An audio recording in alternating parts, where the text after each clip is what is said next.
नहीं है, क्या क्या है, वो तो वही जानते किधर है। दौलत की बात कहां से आ गई? सुन देखिए, वो बहुत जरूरी है कम्युनिकेशन में, आपका मैसेजिंग में, सोशल मीडिया में। तो हमारे पास तो ताकत तो यही है, जो है उसको इस्तेमाल करना है। आपको मैसेज अपना कन्वे करना है और कन्वे करते हैं मैसेज। मगर इसमें ये बताइए कि इसमें हम किसी के खिलाफ पॉलिटिकली बोल रहे हैं ना। पॉलिटिकली बात तो बोलना पड़ेगा, किसी को अपोज करना पड़ेगा, उनके गलतियों को आवाम और जनता के सामने रखना पड़ेगा। चलिए अगला सवाल हिसाम सिद्दीकी साहब से ले लेते हैं। ये हिसाम सवाल पंकज साहब ने ये कहा है कि 2 से ज्यादा नहीं पूछ सकते। नहीं, आप पूछिए सर। एक सवाल में 2 पार्ट कर लीजिए। लेकिन मेरे 2.5 सवाल होंगे, तो एक एक करके पूछूं, इकट्ठे ही पूछ लूं? आप जितना पूछना चाहते पूछिए सर। आप बीजेपी के खिलाफ हैं? आप तय कर लीजिए सर। नहीं, आप तय कर लीजिए। आप तय देखिए, अब जो लोग मेरे को जो इल्जाम लगाते हैं, तो मैं उनसे यही कहूंगा कि भाई साहब, मैंने कोई इल्जाम नहीं लगाया, मैं पूछा। नहीं, बीजेपी के खिलाफ भी हैं, अखिलेश के खिलाफ भी हैं, और हमारा मानना यह कि सिक्के के 2 रुख हैं। नहीं, मेरा सवाल हो जाए फिर। हाँ, नहीं, बीजेपी के खिलाफ है। बीजेपी और सुनिए, हिसाम साहब एक मिनट सुनिए।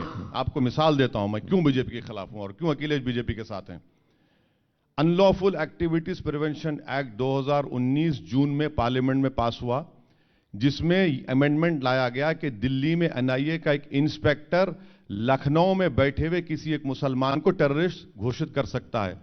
समाजवादी पार्टी ने सपोर्ट किया। किसने अपोज किया? असदुद्दीन ओवैसी ने अपोज किया। किसने डिवीजन डिमांड किया? असदुद्दीन ओवैसी ने डिवीजन डिमांड किया। तो मेरा सवाल तो ये, और 2014 से लेकर अब तक हमने हर पार्लियामेंट में बीजेपी के तकरीबन बिल्स को अपोज किया है। डिवीजन का मौका मिला, डिवीजन पूछा है। वो समाजवादी पार्टी का ये कंसिस्टेंट रोल नहीं है, और हम बीजेपी के खिलाफ थे, है और रहेंगे, इसलिए कि उनकी आइडियोलॉजी की बुनियाद पर उनको अपोज करना जरूरी है। मैं उनके साथ आपका मुआवजा नहीं कर रहा हूं। यकीनन आप शरीफ आदमी, आप नहीं करेंगे। अब मेरा पूरा सवाल हो जाए कि आप बीजेपी के खिलाफ हैं, आप पूरे देश में कांग्रेस के खिलाफ हैं, आप अपने पड़ोस में कर्नाटक में जनता दल सेकुलर के खिलाफ हैं, आप उत्तर प्रदेश में अखिलेश के और आपकी इंफॉर्मेशन गलत है। पिछले असेंबली के चुनाव में आप लड़े उनके खिलाफ 2018 में। नहीं, सुन लीजिए। मैं कुमारस्वामी साहब के लिए कैंपेन किया जाकर। अच्छा, मैं नहीं लड़ा। चलिए ठीक। आप ममता के खिलाफ हैं, आप आरजेडी के खिलाफ हैं, तो जब सबके खिलाफ हैं तो आप मुसलमानों को अलग थलग करके कहां ले जाना चाह रहे हैं? किसके साथ हैं? मेरा मानना यह है कि आरजेडी हो, आरजेडी में अब्दुल बारी सिद्दीकी साहब का नाम सुना होगा, हिसाम साहब आपने। उनके खिलाफ असेंबली में जनता दल से एक यादव खड़े हो गए थे, और पूरे यादवों ने अब्दुल बारी सिद्दीकी साहब को हरा के उस जनता दल यादव के वोट दे दिया। अब क्या करेगा मुसलमान?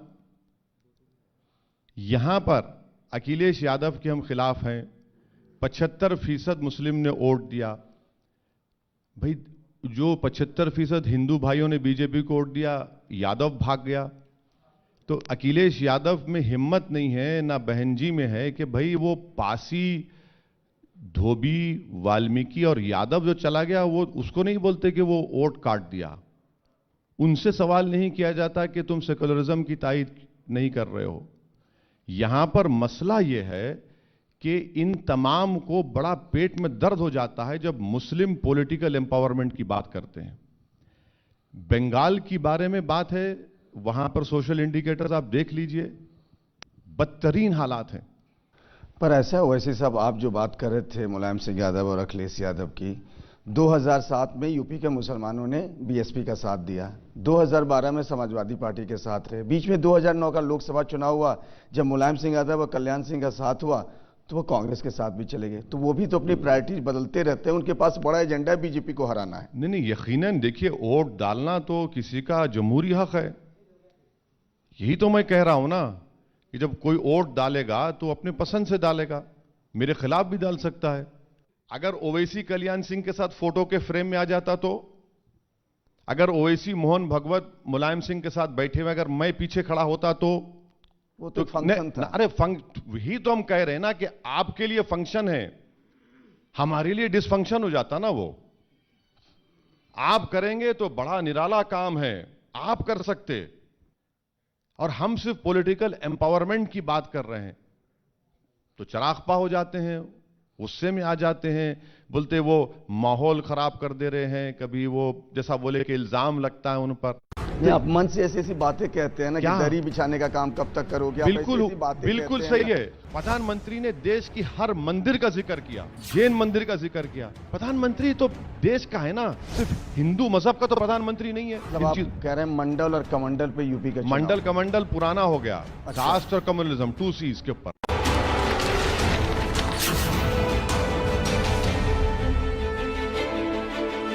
Maha Shopping, Maha Savings, Men's Fashion starting at ₹149. Meesho, Maha Indian Savings Sale. 2 घंटे में delivery, wish you a speedy recovery. कोई भी दवा अब नहीं करो मिस, दवाई चाहिए ASAP। अपोलो 24/7 डिलीवर करे आपकी पूरी प्रिस्क्रिप्शन सिर्फ 2 घंटों में।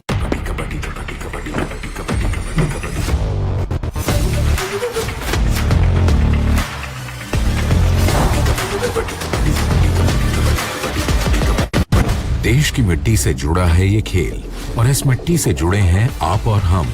एबीपी न्यूज आपको रखे आगे। एबीपी न्यूज आपको रखे आगे। एबीपी न्यूज आपको रखे आगे।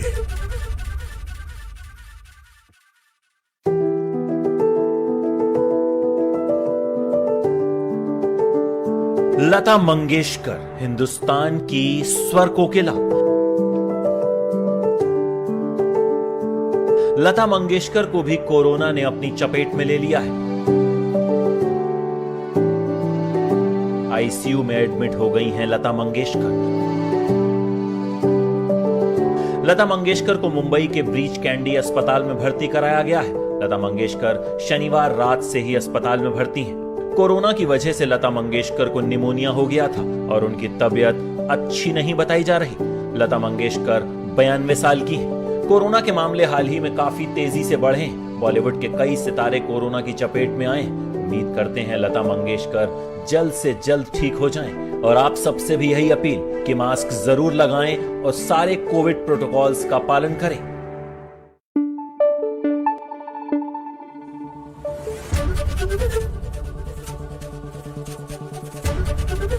एबीपी न्यूज आपको रखे आगे। एबीपी न्यूज आपको रखे आगे। एबीपी न्यूज आपको रखे आगे।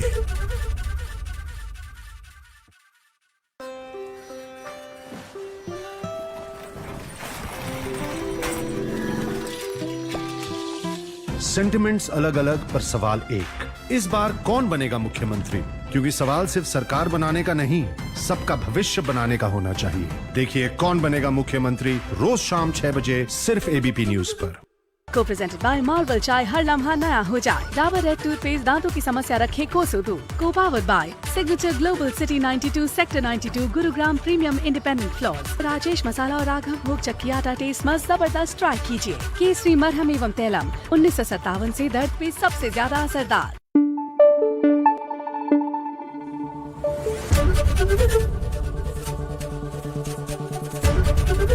एबीपी न्यूज आपको रखे आगे। एबीपी न्यूज आपको रखे आगे। एबीपी न्यूज आपको रखे आगे। क्या फिर से विदेशी हसीना पर आया था सलमान का दिल? क्या सलमान ने फिर से बनाई कोई विदेशी गर्लफ्रेंड? क्या है सलमान और उनकी नई र्यूमर्ड गर्लफ्रेंड का सच? सलमान की इस सो कॉल्ड गर्लफ्रेंड ने खुद दे दिया है जवाब।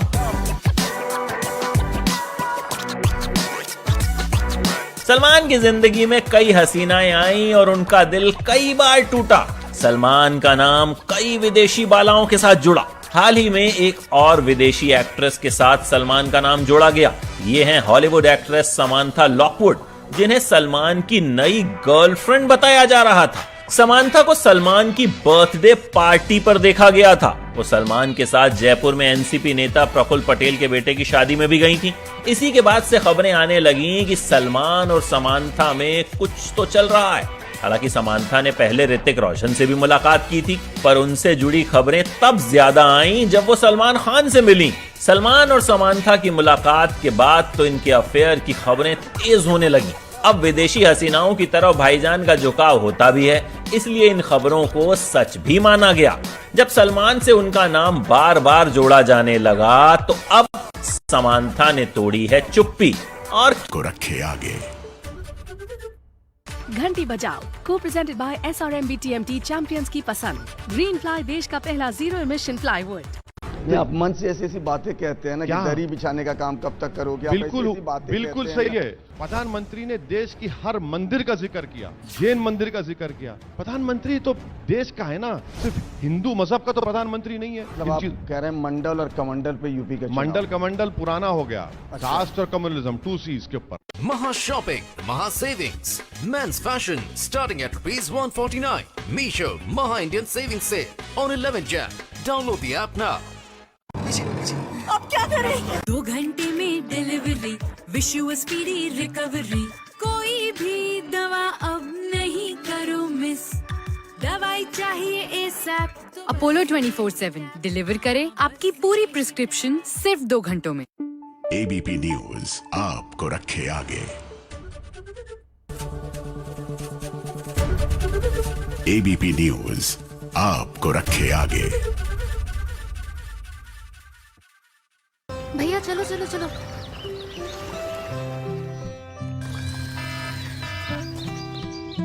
सेंटिमेंट्स अलग अलग पर सवाल एक। इस बार कौन बनेगा मुख्यमंत्री? क्योंकि सवाल सिर्फ सरकार बनाने का नहीं, सबका भविष्य बनाने का होना चाहिए। देखिए कौन बनेगा मुख्यमंत्री रोज शाम 6 बजे सिर्फ ABP न्यूज पर। को प्रेजेंटेड बाय मार्वल चाय हर लम्हा नया हो जाए। डाबर रेड टूथपेस्ट दांतों की समस्या रखे कोसों दूर। को powered by Signature Global City 92 sector 92 Gurugram premium independent floors. Rajesh Masala और राघव भोग चक्की आटा टेस्ट मस्त जबरदस्त ट्राई कीजिए। केसरी मरहम एवं तैलम 1957 से दर्द पे सबसे ज्यादा असरदार।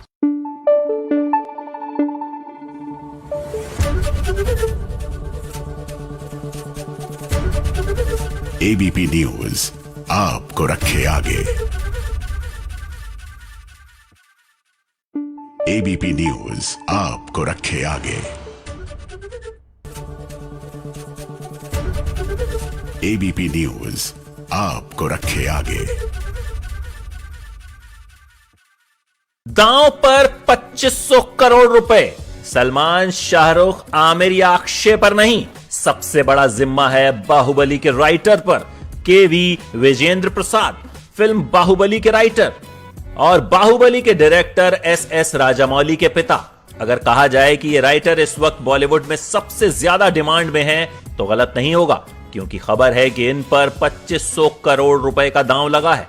ये 5 बड़ी फिल्मों की कहानी या तो लिख रहे हैं या लिख चुके हैं, और ये फिल्में सिनेमा की किस्मत बदल सकती हैं। इनमें एक है सलमान खान की फिल्म बजरंगी भाईजान का सीक्वल पवन पुत्र भाईजान।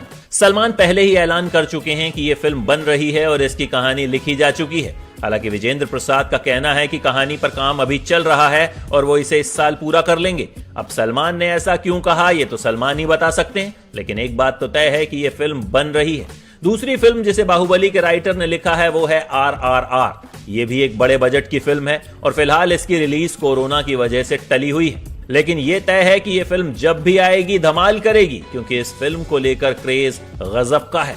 KV Vijendra Prasad film rowdy Rathore 2 की कहानी भी लिख रहे हैं। अक्षय कुमार और सोनाक्षी की फिल्म राउडी राठौर काफी कामयाब रही थी और अब इसके सीक्वल की तैयारियां चल रही हैं। ये भी एक बड़े बजट की फिल्म होगी।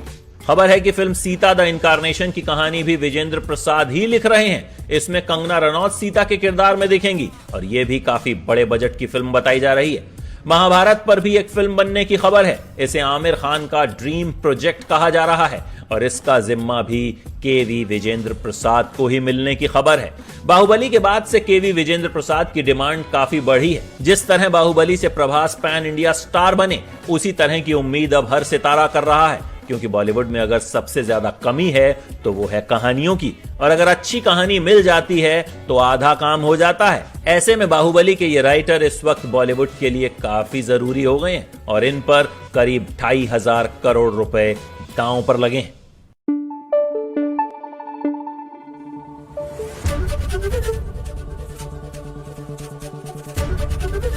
एबीपी न्यूज आपको रखे आगे।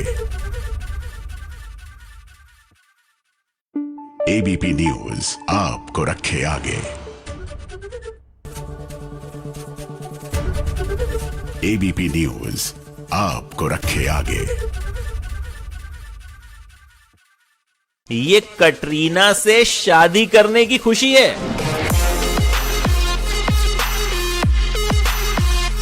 कटरीना से शादी करने की खुशी में जमकर थिरके विकी कौशल। अरे देखिए जरा, देखिए कैसे डांस कर रहे हैं, एकदम बिंदास अंदाज में। कटरीना से शादी करने के बाद विकी इतने खुश हैं कि खुशी के मारे जमकर डांस कर रहे हैं। अरे भाई, ऐसा हम नहीं, ऐसा सोशल मीडिया पर लोग कह रहे हैं। विकी कौशल ने अपने डांस का ये वीडियो सोशल मीडिया पर शेयर किया। विकी इसमें धनुष की फिल्म मारी 2 के गाने राउडी बेबी पर डांस कर रहे हैं, और क्या गजब डांस कर रहे हैं। इस वीडियो के साथ विकी ने लिखा, मंडे ब्लूज क्या होते हैं। विकी ने यह वीडियो मंडे को ही शेयर किया था, यानी भाई हफ्ते के पहले दिन उन्हें काम करने की टेंशन नहीं होती। अब विकी ऐसे नाचे तो कमेंट्स तो आने थे। एक यूजर ने लिखा, कटरीना से शादी करने की इतनी खुशी है, तो दूसरे ने लिखा, वीडियो क्या भाभी बना रही हैं। विकी के इस वीडियो पर खूब कमेंट्स आए। विकी और कटरीना की शादी 9 दिसंबर को राजस्थान के सवाई माधोपुर में हुई थी और अभी इनकी शादी को 1 महीना हुआ है, तो सोचने वाले ये भी सोच रहे हैं। पंकज साहब बिल्कुल सही है।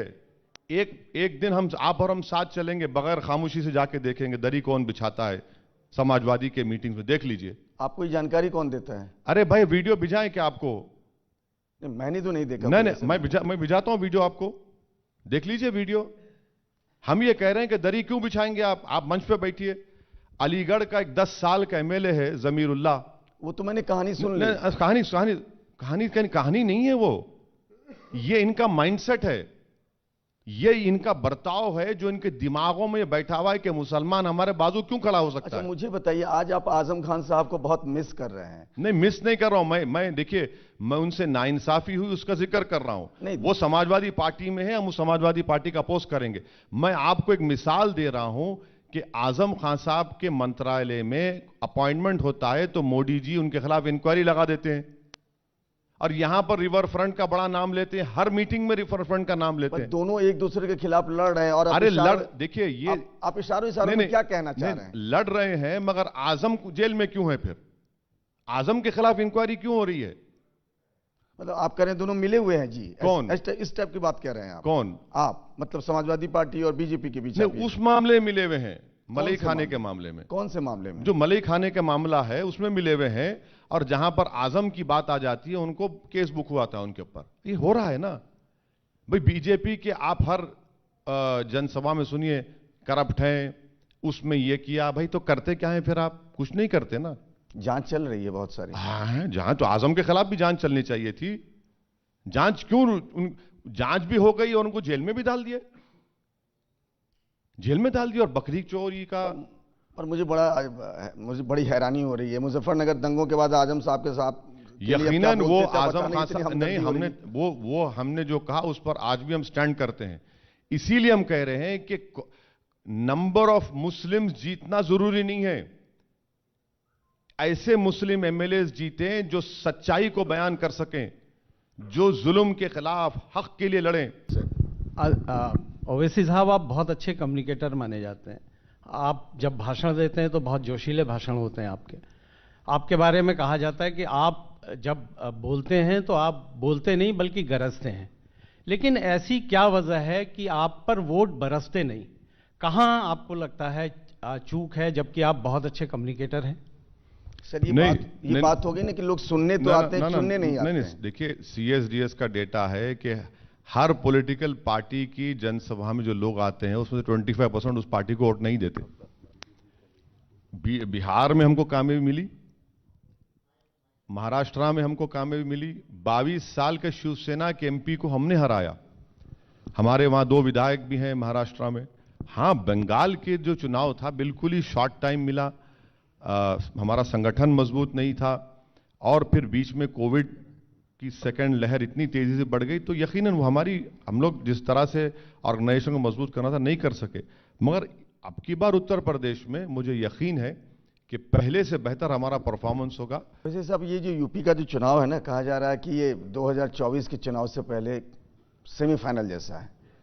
अमित शाह जी कह चुके हैं 2022 में योगी की जीत, 2024 में मोदी की जीत है। आपको क्या लग रहा है कि मोदी यहां चुनाव लड़ रहे हैं या योगी चुनाव लड़ रहे हैं? ब्रांड किसका है स्टेक पे है? नहीं, अब देखिए, मैं तो कोई एडवर्टाइजमेंट कंपनी का MD नहीं हूं कि ब्रांड के ऊपर बात करूं। नहीं, आप तो चुनाव में जा रहे हैं। नहीं, मेरे को ये लग रहा है कि बीजेपी के खिलाफ यहां पर बहुत एंटी इनकम्बेंसी है। बीजेपी के खिलाफ यहां पर महंगाई के ऊपर बहुत नाराजगी है, पेट्रोल डीजल के ऊपर नाराजगी है, GST जो बनियन से लेकर साबुन तक लगा दी गई उस पर नाराजगी है। कोविड के सेकेंड वेव में योगी सरकार और मोदी सरकार ने जो लोगों को बिल्कुल यतीम और लाचार बनाकर उनके हाल पर छोड़ दिया, वो लोग अभी तक नहीं भूले हैं। तो ये नाराजगी तो हम देख रहे हैं, ये नाराजगी बहुत है। अब इसको, जैसा कि सर ने कहा कि उसको कैसे वोट में कन्वर्ट किया जाए, that is the main challenge. वो मेन चैलेंज है। वो चैलेंज आपको नहीं लग रहा ना कि अपोजिशन में वो दिख नहीं रहा? आप अखिलेश यादव की भी बात करते हैं, कांग्रेस की भी हालत देखिए, आपके सामने भी खुद वो चैलेंज था। आपको लग रहा है मोदी के सामने जो विपक्ष है वो उसमें उतनी ताकत नहीं बची है कि मोदी से वो मुकाबला कर सके? देखिए, मैं एक भारत की डेमोक्रेसी का स्टूडेंट हूं, पॉलिटिक्स का, और इसमें इस मुल्क में कई ऐसे इस तरह के मरहले आए जब लोग ये समझ रहे थे कि एक खद्दावर नेता है और कोई है ही नहीं सामने, तो देश की जनता ने कहा कि नहीं, हमने तुमको बनाया था, अब तुमको घर में बिठाएंगे। तो ऐसा होता आया और होगा। अगर कोई ये समझ रहा है कि मोदी अनबीटेबल है, तो देश की जनता कहेगी कि हमने आपको प्रधानमंत्री बनाया, आपको अपॉइंट नहीं हो चुके हैं, तो देश की जनता ही तय करेगी वो। तो ये बोलना बिल्कुल गलत है कि कोई स्ट्रांग अपोजिशन नहीं है, वायबल नहीं है। तो ये देश की जनता इंदिरा गांधी को भी हरा दिए, देश की जनता अटल बिहारी वाजपेयी को भी हराई, ये भी हारेंगे इंशाल्लाह। फिक्र क्यों कर रहे हैं आप? सपने अपने आप देखते हैं कि नहीं देखते हैं? नहीं, अखिलेश यादव के और हरनाथ साहब तो सपने में एक को, दोनों को श्री कृष्ण नजर आ गए।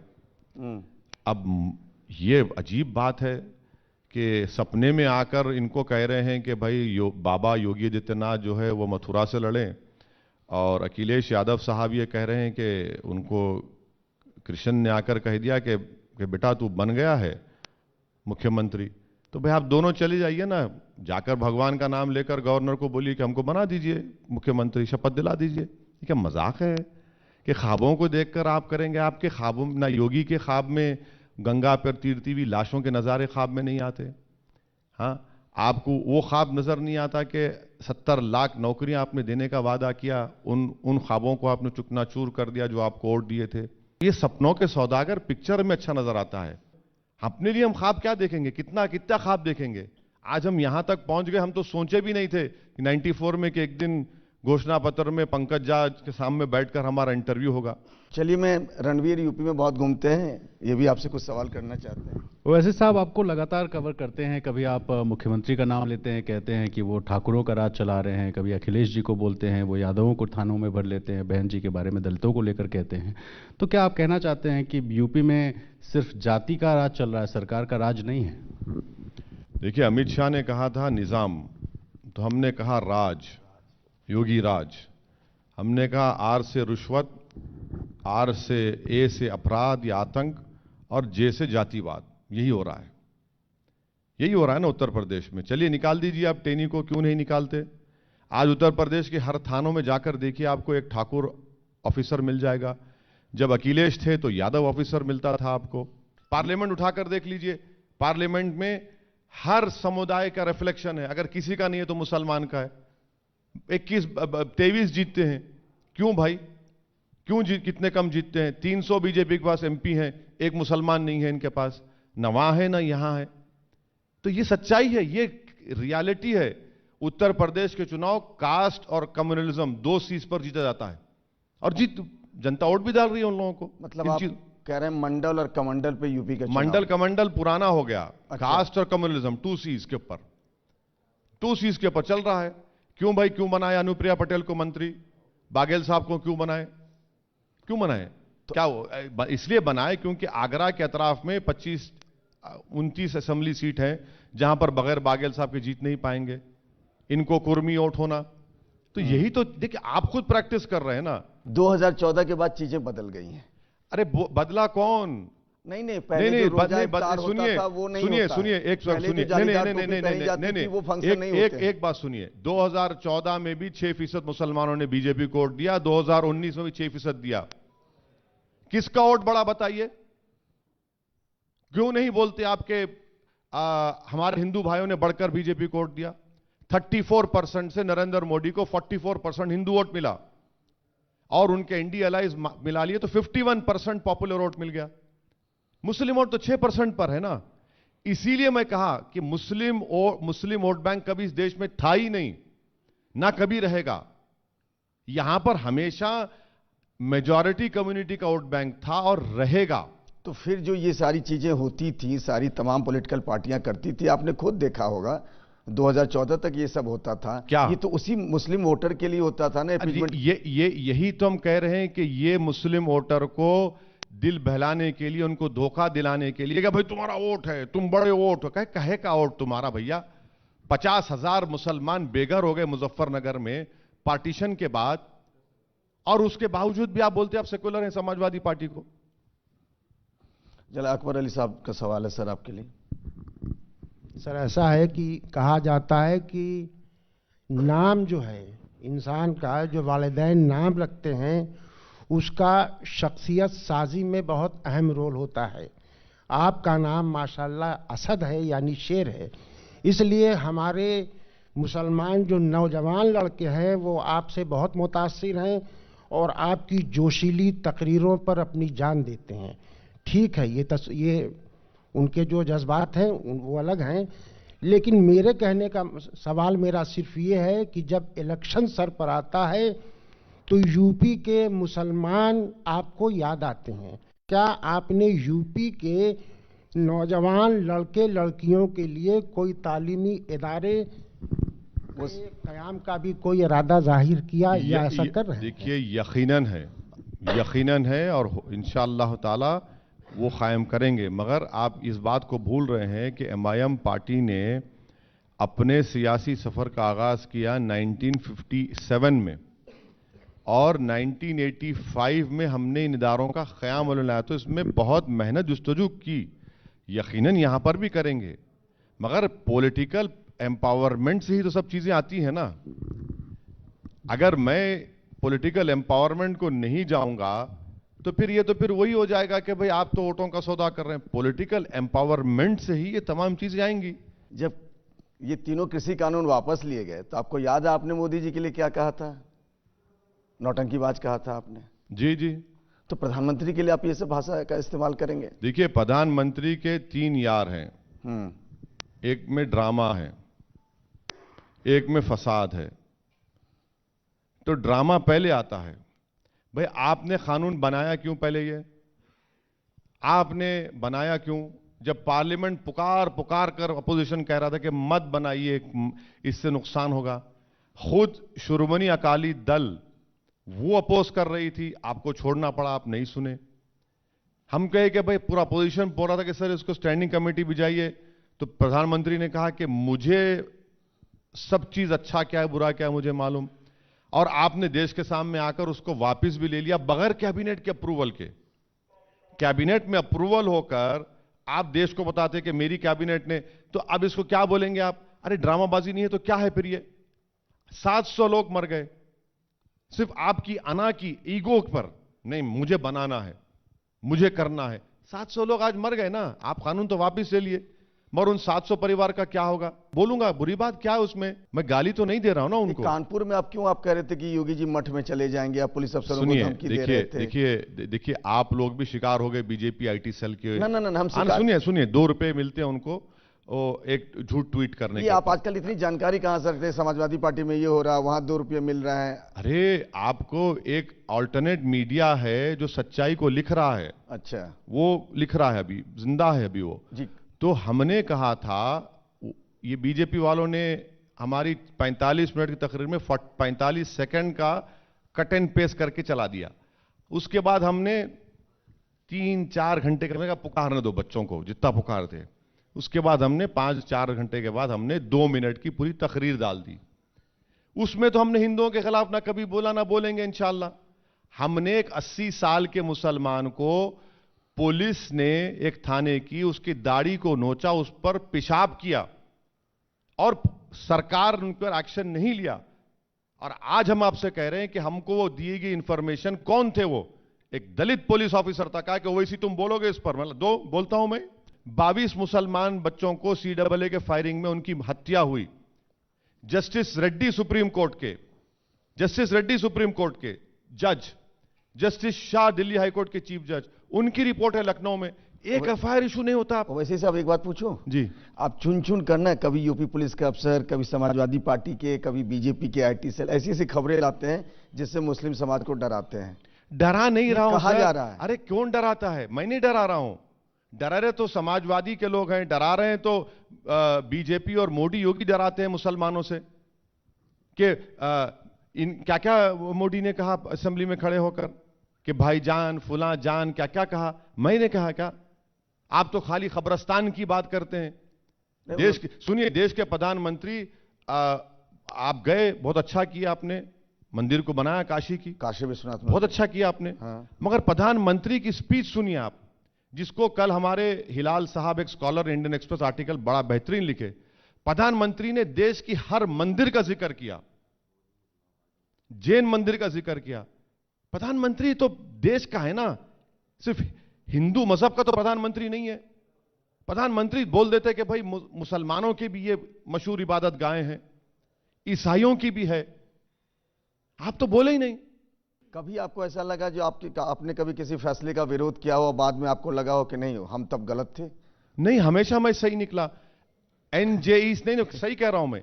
नेशनल जुडिशियल अकाउंटेबिलिटी जो बिल लाया गया था, मैं वाहिद MP था। आउटलुक मैगजीन में एक आर्टिकल में आखिरी 2 लाइन पढ़ लीजिए। हम खड़े होकर कहते कि this will be struck down by the court. आप कोर्ट के डोमेन में हाथ डाल रहे हैं। सब बीजेपी के लोग हंस रहे थे, हाँ क्या बोल रहा है, निकल गया वो। आप लाइए CAA कोर्ट में, देखिए क्या होगा। तो आप गलती, आपको ये गुरूर है कि 300 MP और मैं जो चाहे कर लूंगा। नहीं कर सकते आप। देश को अपनी मर्जी से नहीं चला सकते। देश चलेगा संविधान से, देश नहीं चलेगा बीजेपी के ब्रूट मेजॉरिटी की वजह से। तो रैपिड फायर कर लें? नहीं बिल्कुल करिए, हम पे ही एनकाउंटर हो। नहीं, एनकाउंटर नहीं हो रहा, मजाक कर रहा हूं, करिए। मैं ये कह रहा हूं कि आपका मुकाबला यानी असदुद्दीन ओवैसी का यूपी में मुकाबला अखिलेश यादव से है या योगी आदित्यनाथ से है? हमारा मुकाबला हर उस पॉलिटिकल पार्टी से रहेगा जो हम चुनाव जब लड़ेंगे तो हर अपोनेंट हमारे सामने होगा, तो हमारा हर अपोनेंट से मुकाबला होगा। ये तो आइडियोलॉजी के लेवल पे ठीक हो गई। नहीं, आइडियोलॉजी भी नहीं। मेरा सुनिए, पूरा सवाल हमें जवाब नहीं दिया हम। मैंने जैसा हिसाम साहब को कहा था कि अखिलेश यादव और योगी आदित्यनाथ एक सिक्के के 2 रुख हैं, दोनों जातिवाद में डूबे हुए हैं। एक यादववाद की बात करते, और एक ठाकुरवाद की बात करते। बल्कि हम तो उत्तर प्रदेश के OBC के हिंदू भाइयों से कहेंगे, भाई आपको हिंदू एकता के नाम पर ठगा गया। हिंदू एकता के नाम पर आपको क्या मिला? यादव ठाकुरवाद मिला। और हमको सेकुलरिज्म और समाजवाद के नाम पर यादववाद मिलता है। आप योगी और सन्यासी को आप ठाकुरवाद का प्रतीक बता रहे हैं। देखिए, वो योगी जरूर है, मगर पुलिस स्टेशन में तो पूरा ठाकुर नजर आता है ना। और फिर जातिवाद देखिए, वो टेनी का मामला वो नजर आता है आपको। गुप्ता साहब मरते हैं गोरखपुर में तो मुख्यमंत्री चले जाते हैं। अल्ताफ काशगंज में मरता है, पुलिस स्टेशन में कोई नहीं जाता। मोदी के खिलाफ ना 2024 में PM कैंडिडेट का, हालांकि अभी दूर है लेकिन सोचा तो जा सकता है ना। आपको कौन लग रहा बेहतर होंगे? मैं